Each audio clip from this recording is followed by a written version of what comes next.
There is an ongoing refugee crisis in our country and in our world.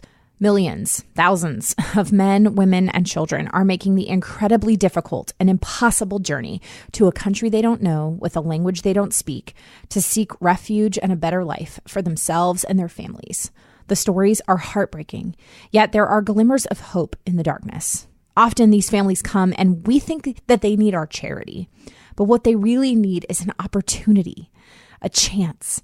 Charity doesn't change lives and families. Business does. A job does. Sustainable employment does. Welcome to Business with Purpose. I'm your host, Molly Stillman of StillBeingMolly.com, and this show is all about bringing you the stories behind the brands, companies, and small businesses that are changing the world.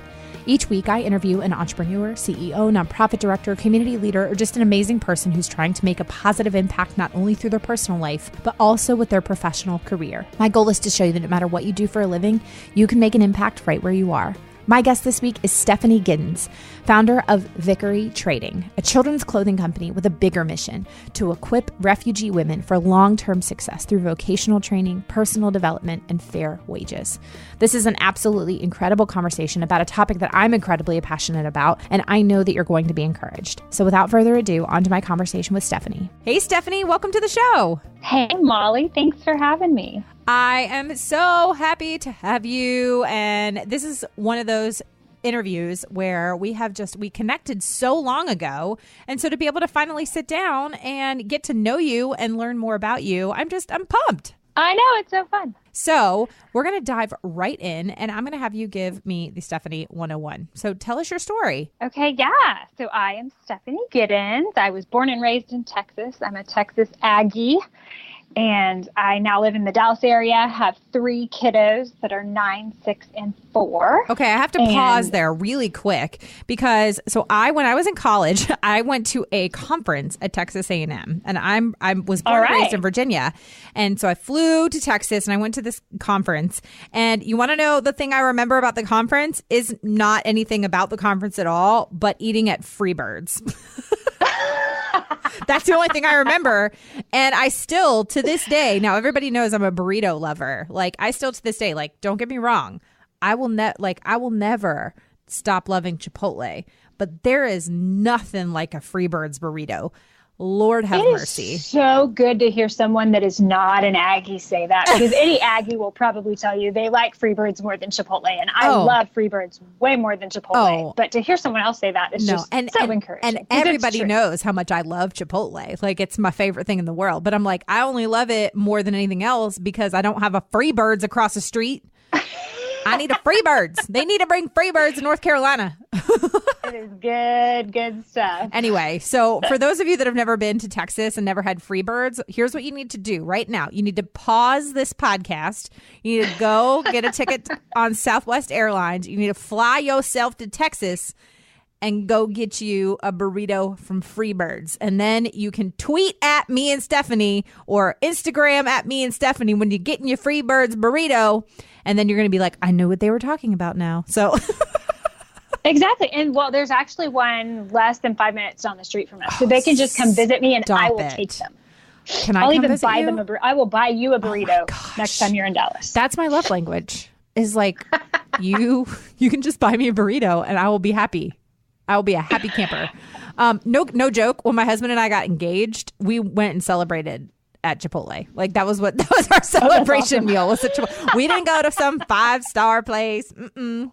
We went and got ourselves a burrito, because if you can eat a messy burrito where just like the salsa is like dripping down your hands and you got like cilantro stuck in your teeth and the person sitting across from you still loves you, then that's when you know you have snagged a winner. I'm just saying. They're a winner. They're definitely a keeper. Anyway, okay, so you're married, you have 3 kids, you're in the Dallas-Fort Worth area, which I also love Dallas-Fort Worth, but that's a whole nother conversation for another day, because I could digress about Fort Worth stockyards and all the good times there. Oh, yeah. It's a fun side of the Metroplex. Anyway, so continue. So, yeah, I graduated from A&M with a health degree, and this will all come together in a minute, a community health degree.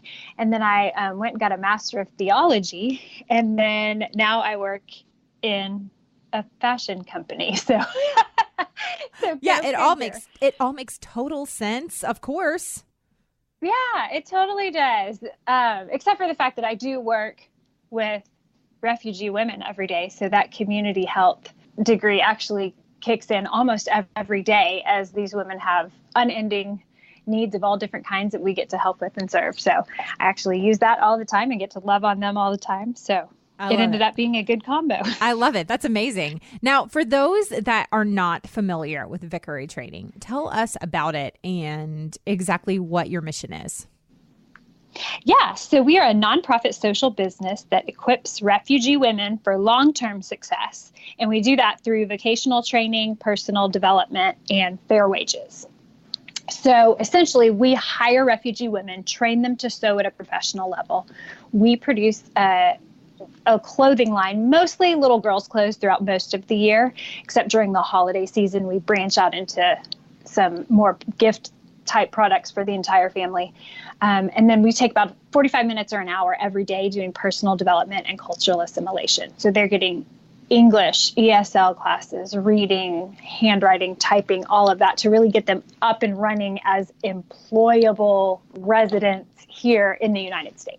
Now, how did all of this get started? Because this is one of those things that, like you said earlier, like your story, in some ways, yes, you use those skills, but it doesn't necessarily make sense by conventional standards or whatever, from start to where you are now. So where did you get the idea for it? How did you get it started? I need the whole backstory.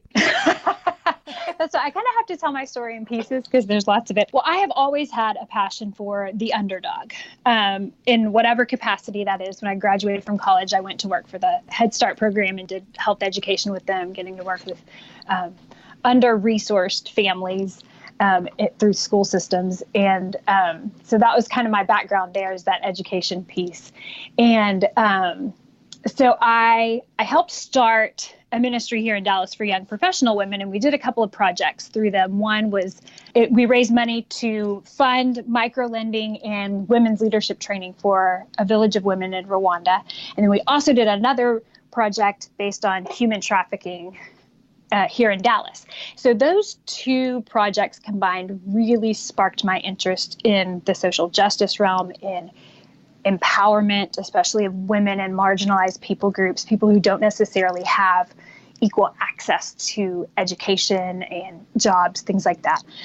So from that, my husband was kind of feeling the same thing in a lot of different ways. We decided to move to Kigali, Rwanda, about 5 years ago, and we were going to eventually start a social business there that employed women and helped them get up and running with legitimate means of income.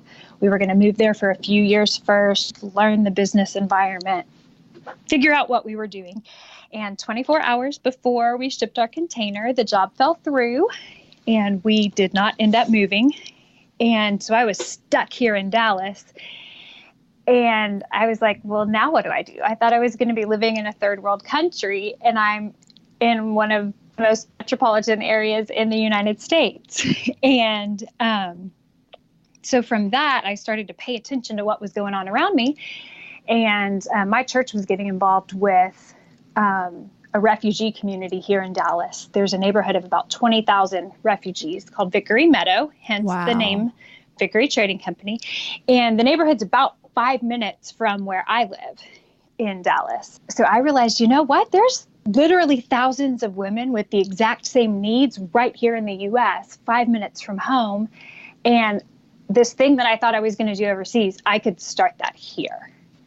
And so I was like, okay, this is crazy, but I'm going to go for it and figure out how to make it work. That's incredible. Now, was it just that you were like, okay, you knew right away, like, okay, we're going to do clothing? Or was it more like, did you work backwards from finding out what skill sets they had and then you decided on what you were going to do? Or did you know what you were going to do and then you decided to give them the skill sets? How did that work? I wish I could say that it was this really pretty, polished, organized, systematic thing. It never is. It never is. Yeah, learn in a textbook in a business school, but it's not. I did notice a little bit that there was a somewhat of a sewing skill in a lot of these people groups. It's kind of hard because there's so many people groups. There's about 80 different languages in this neighborhood that I work in. Oh, my goodness. And, yeah. I mean, they call it the United Nations of Dallas, Wow. because there's just so much. So if you think about that, that's all cultures, all these different languages, different education levels, different religions and belief systems and all kinds of stuff. So it's hard to kind of look at the neighborhood and say, yes, this is the thing. But I knew that I needed a skill that could be taught that didn't require English. So it had to be something that I would show them. I am crazy enough that I did not know how to sew when I started this. I really am crazy. And so I was like, I should probably have some street cred. So I went and took some sewing lessons. And then I quickly recruited a bunch of people around me who did actually know what they were doing, and realized that we could teach women a skill or improve upon a basic skill that they already had. And it didn't necessarily require a lot of English in the beginning. And sewing is one of those skills, that allows for community and relationships, because you're sitting in a room together, which is really what is required for building trust with people who are new in America, and to help build their English, to allow them an opportunity to converse with someone in English. And so I kind of took it from there. It was more kind of in the back door as far as what skill set would work. I think sewing is going to be a good fit for women. Okay, sewing. Okay, what are we going to sew? And then product-wise, I looked at the social business arena, and I said, well, there's a lot of people making jewelry, accessories, handbags, those kinds of things. Not as many people doing clothes, certainly not as many people doing children's clothes. So I'm going to pick children's clothes. I didn't realize at the time that people don't pick children's clothes because that's really hard. Yeah. You're like, maybe there's a reason no one was doing it. And so, but I basically saw a hole in the social business arena, and this need for people who want to give back, when they're dressing their children. Yeah. Even though, it is on the more costly end and all of those things. But so once we figured that out, then we went and started moms focus groups, figuring out what are moms looking for. And I, being a mom myself, that helped inform the process as well.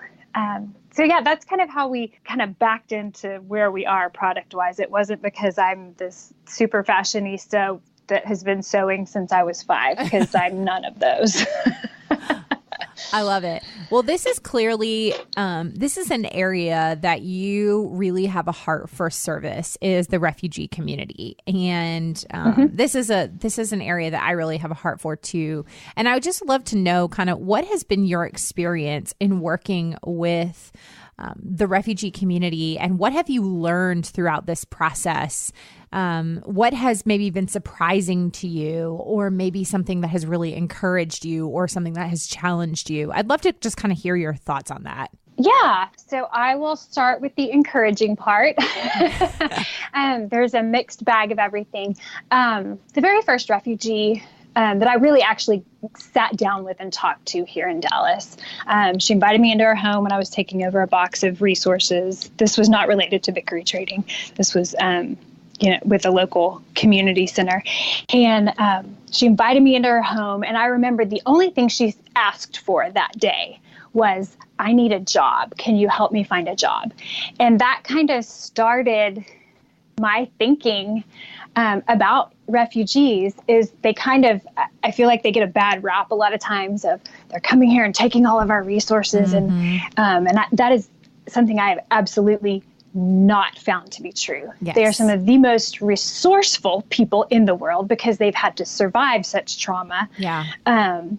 But also that they're incredibly industrious and hardworking, and they want to provide for their families. This is their shot to start over because they've lost their homes. They don't have another chance. They can't go back. And so they really want to work really hard and take advantage of the opportunities that are available in America. Mm-hmm. And so that has been super encouraging. Is I'm working with an incredibly hardworking and industrious population. Yes. That really want to be helped. Yeah. So that's super encouraging. Absolutely. On the flip side of that, I would say the most challenging part of working with refugees it's the culture gap. Mm-hmm. Yeah. I have about 5 or 6 nationalities in my office right now with the women that we have on staff. I think about 5 or 6. And it's just a completely different way of thinking.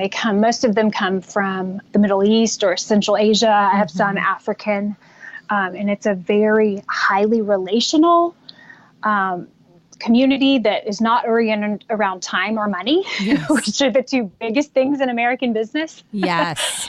And so trying to find a middle ground where I can communicate and train them effectively for success in the United States, and still, love them and help them in a way that communicates well to them is a really big challenge. Yeah, absolutely. And that is something I have heard echoed from so many different groups who work with people in different cultures, because the whole, like you said, time is money and money is time and all those things, like that mentality is pretty much just a Western mentality. And so you have, these businesses in the United States that are worried about the bottom line, and they're worried about profit margins, and they're worried about time, and they're worried about efficiency and all these things. When you go to almost any other country and it's not like that. And I always joke, my main experience is working with groups in Kenya and my Kenyan family, and I love them so much. But it's just, we always laugh, both the Kenyans and the Americans. We always laugh because it's we always call it when you're in Kenya, you're on Kenya time, and they don't look at the clock churches all day, because you just kind of roam in whenever, exactly.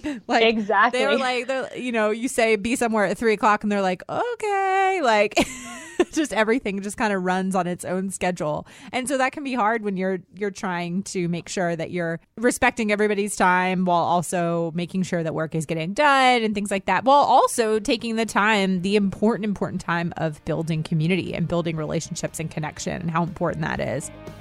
I know you're loving this conversation with Stephanie, and I wanted to take a moment to thank our sponsor of the show, who's able to help make it possible, and that's Cultivate What Matters. This is something I talk about all the time, and that is pursuing our God-given dreams and goals. You want to be the person you were made to be, but your time, your heart, and energy have been sucked dry by guilt, distractions, and not knowing where to go next. Enter the Power Sheets. I've personally been a Power Sheets user for over 3 years, and they have completely transformed how I set goals and grow both personally and professionally. The incredible 1-year intentional goal planner from Cultivate What Matters is ready to help you uncover intentional goals and live them out. It's absolutely for anyone. Love-at-home moms, students, CEOs, entrepreneurs, women in any season of life who need a grace-filled system that works. Thousands of women all over the world have made their goals happen with the Power Sheets, your day planner's best friend. The Power Sheets are a proven process that works and includes 12 full months of goal-setting worksheets to help make your goals a reality. Are you ready to live on purpose? If you want to finally be the woman you were created to be, free of pressure and the need to be perfect, head to stillbeingmolly.com/cultivate now to order your Power Sheets and explore their entire 2019 collection. Now, back to my conversation with Stephanie. My friend Emily, who owns the Flourish Market, she and I have had this conversation a lot, and it's a story that she has told me, but also a story I've experienced on my own as well. And that is when she was working, the first time I believe that she worked, I believe it was Rwanda. And so she was in Rwanda, and she was speaking with this woman and talking about how what the woman, after the woman had been employed for a little while, she had had a sustainable income. She was able to send her kids to school. She was able to pay her rent. But the first thing that she really wanted to purchase for her home was a chair.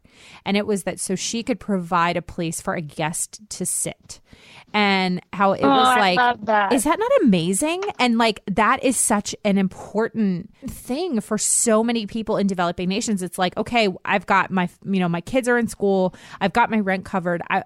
Even before they buy food, they're I need a place for my guests to sit, because the honor of inviting somebody into your home and fixing them a cup of tea or fixing them some chapati or whatever it is, whatever the kind of meal is that you would fix when somebody comes into your home, that honor is so important. And, just think about here too, if we have somebody into our homes, what do we want to do? We want to make sure we have a guest room set up for them, or we want to make sure that the house is clean, or we want to, make sure that we fix them a nice meal.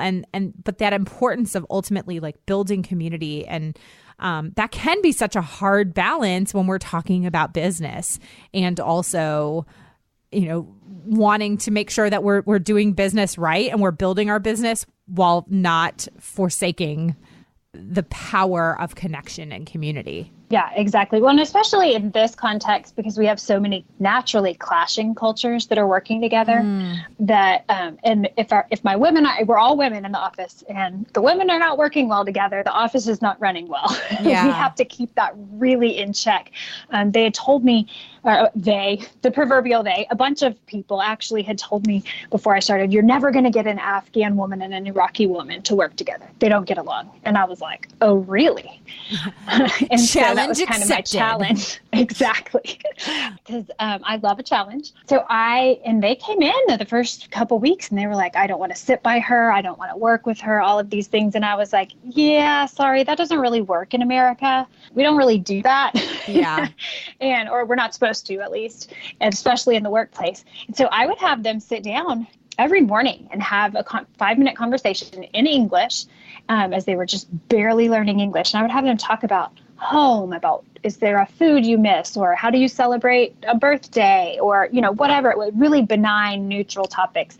And we were able to form this little community that crossed cultural barriers, which has been really cool in this context for them, because even refugees, I think Americans look at, say, Vickery, the neighborhood I'm in, and just say the refugees. And that's really not the case. They're really subdivided into people groups and language groups, except here in our office, we kind of have this cross-cultural family thing going on. So we have been able to build something really special. I would love for you to just expand a little bit on that, about when you were talking about, just the challenge that you accepted of how do you get these groups that culture says, oh, this Afghan woman and this Iraqi woman are not going to get along.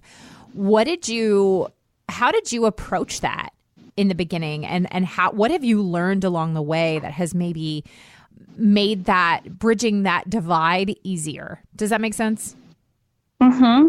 Well, I think a lot of it comes from growing up in America. It truly is a melting pot. And the last couple of years, I think we've seen the nation so divided in so many ways racially, both inside and outside of our borders. And so it's kind of brought the subject to the surface again. So it's kind of forefront in all of our minds anyway. But I grew up across the street from an African-American family, and they were no different to me. So I kind of carried the same thinking into all areas of my life. I'm like, I think it's a beautiful thing. Different languages, different cultures, different skin, all of those things. And there's no pecking order there in my mind. Mm-hmm. And I told the women, when I saw this kind of non-community thing going on, I told them, I said, ladies, every single one of you was created in the image of God. You are all precious women. And all of you are here. I don't like how you got here. I hate the way that it happened. And I'm so sorry you're away from your families, but it is. And I want to help you make the best of it. But the fact of the matter is, we focus on so many of the differences, like what we wear or what we speak, but there are so many more things that we have in common than we do different from one another. Because in our case especially, we're all women. We're sisters, we're wives, we're daughters-in-law.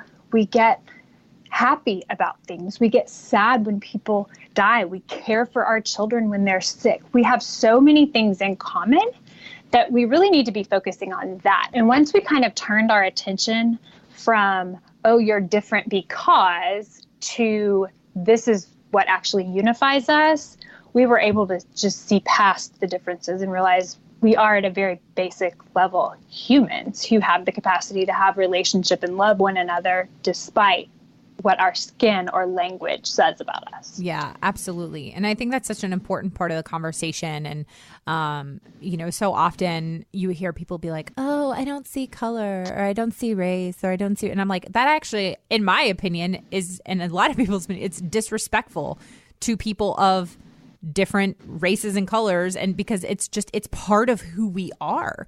So it's like, well, how about instead of saying I don't see color or I do see race, say, actually, I do see that you are of a different race than me, and I think it's beautiful and I want to learn from it. Or I do see that you are a different religious background than me, so I want to learn from you and I want to hear your story, and I want to learn how we can, respect each other's differences, and maybe we come at things from different perspectives, and we have different stories, but they're all like, we are all at the end of the day, we're all human. So like we have that common ground, and we were all made in the image of God. So like, how do we then move forward and use our individual strengths and use our individual cultures and backgrounds and races and religions to bring us together instead of being like, oh, it's us versus them. You know what I mean?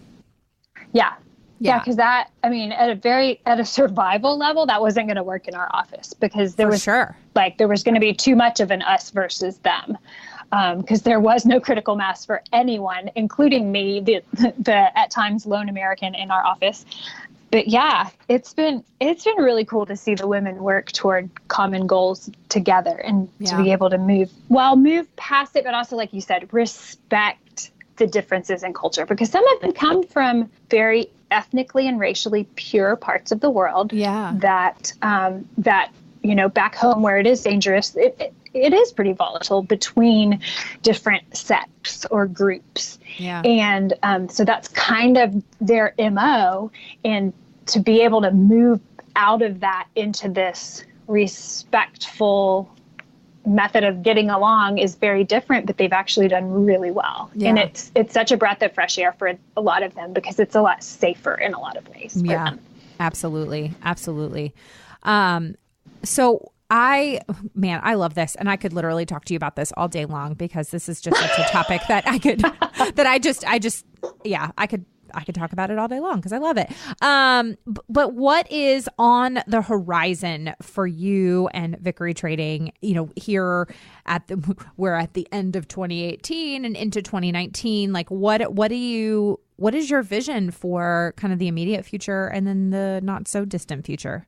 We started Vickery Trading more as a kind of an incubator for what could this concept look like if we were to go in and dig in deep with certain marginalized people groups. And we're kind of working hard to perfect that model, especially on the education front. We have a lot of work to do on training in English and reading and things like that, because really the skill helps them to earn money while they're learning, and it buys them time. They can just take a deep breath and have a job while they're learning all of the other really important skills that really get them up and running in the States, like mastering the language. And once we have that figured out, I would love to see, okay, what other populations can we plug this into? Is it women who are trafficking survivors? Is it people who have been incarcerated? Who are the other groups of people that need help and just someone to cut them a break because they have potential and they want to succeed? And how can we help them do that? So I'm answering your question kind of backward. That's kind of long-term. I love it. How can we duplicate or replicate, what we're doing here and expand that into different areas? On the shorter term, we are just there. We're about 2.5 years into business. We're still brand baby new. We're still figuring it out. Having it figured out would be my short-term goal for tomorrow. But really, really trying to identify what types of products do we need to head into next. I tend to bite off more than I can chew, and I try to tackle the wholesale animal this year. And I think that may be something that we're looking at next year, is wholesale opportunities for us. We also opened up manufacturing for other brands who want an ethical manufacturing, source or a piece of their production line. And we can do that here. And that has been really successful. So looking to expand that. So really, honestly, just trying to settle into our groove is really, I know that sounds, you're like, well, duh, everybody wants to do that in business, but to really do it well so that we're positioned for growth when that opportunity arises, because we want to be a strong, solid, well-oiled machine. And it takes a lot longer, given all the extra factors that we have going on in our company. Yeah, absolutely. Well, I think that is incredible and just such a, it's such an honest picture because, like you're like, well, that was a lot to take on. But also something that just, because I think it's important for other business owners to hear that too, because so often we set out these goals for ourselves and like, sometimes it can be really difficult for us to sit back and say, you know what? Maybe I took on too much, or maybe that wasn't the thing I was supposed to do this year. And that's okay. Like, it's not, we sometimes feel like we have to lie to ourselves that we have to accomplish #all the things before the end of some unrealistic or not unrealistic. That's not even the right word I'm looking for, but like this deadline that is not existent. Do you know what I'm saying? Yeah. Like we feel like we have to arrive right now. And there's this drive in me that always wants to do that. And then things just work slower with our nonprofit model. And we don't have employees who are fully trained. We are a training program. And so those factors slow that down a whole lot, but I also know that, if I fail, which is okay at the end of the day, it's not the end of the world. But if I fail this, I'm also, failing the families that I'm supporting through this endeavor. So I really, me and my board, we really try to get it right and do it well so that we can be healthy, so that we can continue to help people. Because that really, at the end of the day, that's what we're about. It's not about, year over year sales growth. It's really about how many more people do we get to help by what we're doing. I love that. Stephanie, before we move on to the get to know you portion, is there anything else in particular that you wanted to make sure that you mentioned and maybe I didn't get to it or something? Because I know I could, like I said, I could talk to you about this all day. But is there anything else that we didn't get to that you want to make sure that we cover before we transition? Not that I can think of. Because, I feel like I could probably talk 5 hours about all of this. Well, clearly I need to come to Texas and we need to have a Free Birds burrito and we can just talk about all of the things. We can talk about. Come hang out with us in our shop. It's so fun. Oh my goodness, it would be amazing. Okay, so Stephanie, then we are going to then transition to the get to know you portion where we just ask some fun questions and learn a little bit more about who Stephanie is. And as my listeners know, this is the portion of the show where my amazing and talented husband transitions us to a get to know you round with a sound effect of his choosing.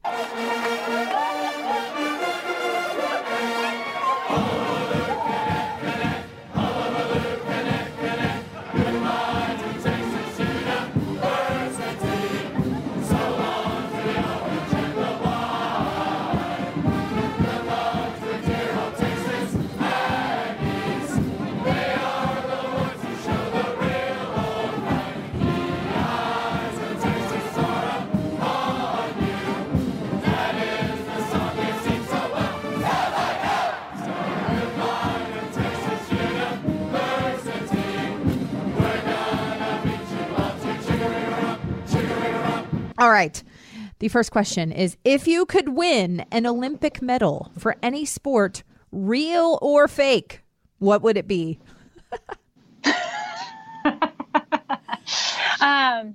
This is like my kids always ask me what superpower I would have, and it's a fake sport. I would be the fastest in the world at getting ready in the morning and then getting unready, like ready for bed at night, because that's so annoying to me to take the time to do those things. I have things to do. Right. And so that would be my sport. That's hilarious. See, I love, this is like a newer thing for me, but in the last like year and a half, 2 years, I have really loved the morning routine that I have, like my getting ready morning routine. And I don't like anything to interrupt that, but I freaking hate getting ready for bed. Like I'm like, ugh, I have to take my makeup off.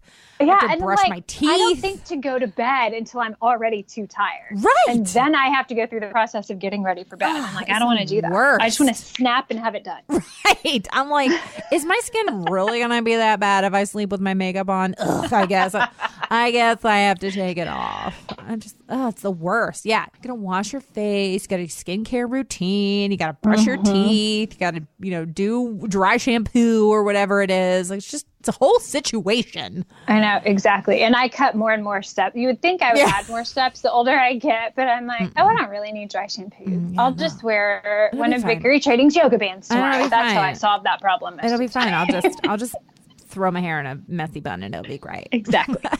Okay. Question number 2. Where is your happy place? It's a tie. What I really like is the beach, but let me clarify, and hopefully I won't offend my in-laws when I say this. Because they take us on a fabulous beach trip every year, but it's a beach trip with children. Oh, no. That's a trip. That's not a vacation. That's not the beach I'm talking about. I'm talking about a beach in Tulum with not very many people around, and a book and an adult beverage on the sand just soaking up the sun. That's my happy place. Preach. Yep. I love when people, because it's funny because my in-laws also amazing people. They take us with our kids to the beach every summer, and everybody's like, oh, how was your beach vacation? I'm like, beach trip. It was a beach trip. Let's clarify here. Because it takes 9 hours to get all the sunscreen on the children, get the towels, get the beach chair, get the toys, everything to walk over to the beach. And then it takes 20 minutes to set everything up. And then you're out there for 5 minutes and the kids have to go pee or they need a snack or something. It's just so many things. Once again, it's like getting ready for bed. It's like, I want to snap. When I go to the beach, I just want to walk out there. I want to have a drink in my hand and I want to sit and I don't want anybody to talk to me. Yeah. I just want 5 minutes without building sandcastles. I just want to sit down. You and me, we're similar people. Okay. And then my last question is, what are you most grateful for today? I think I'm most grateful for my husband. He has been my biggest cheerleader in this entire process. And he continually just insists that I am as valuable as he is in our family and in our decisions, and continues to cheer that on, even though it comes at great sacrifice to him and our family. And I look at a lot of marriages out there that couldn't withstand what the crazy I've put the family through for the last few years trying to get this up and running. So I'm incredibly grateful for that. Oh man, Stephanie, that's beautiful. I love that. And that is such that's a testimony that other people will see and that will have an impact on others. And I know it. So he's a good one. Thank you for sharing if you have that. Listeners that aren't married, they need to wait for the good one. Oh, I love it. I love it. Oh, I love it. Stephanie, this has been so much fun. Thank you so much for coming on the show and for sharing your story and the heart of Vickery Trading. And we will plan a trip to Texas so that we can have a burrito. Awesome. Thank you so much for having me on. It was so fun. I am in awe of the drive and passion that Stephanie has for serving the refugee community. I'm so grateful for the work she is doing, and I hope you are also inspired by her. Another huge thank you to this week's podcast sponsor, Cultivate What Matters. Visit stillbeingmolly.com/cultivate to take the first step of getting your life back and cultivating what matters in 2019. Thank you so much for listening to this week's episode. If you're a first-time listener of the show, welcome. Be sure to visit the archives for past shows featuring amazing entrepreneurs and business owners who are literally changing the world with their businesses. And if you're a regular listener of the show, thank you so much for tuning in and week out, and thank you for your support. Be sure to head on over to iTunes, Spotify, Google Play, Overcast, or wherever you listen to podcasts, and make sure you're subscribed to the show. Clicking that subscribe button helps to make sure you never miss a new episode of the show. And while you're there, would you mind taking a moment to leave a review of the show? Leaving a review of the show helps me to know what you're liking and how the show is personally impacting you. And if you share the show on social media, be sure to use the hashtag Business with Purpose Podcast or tag me at StillBeingMolly on Twitter, Instagram, or Facebook. This show is edited by my amazing husband and executive producer, John Stillman, and the music is by Mark Killian of Third Wheel Media. Thank you so much for listening, and go do something good with purpose on purpose.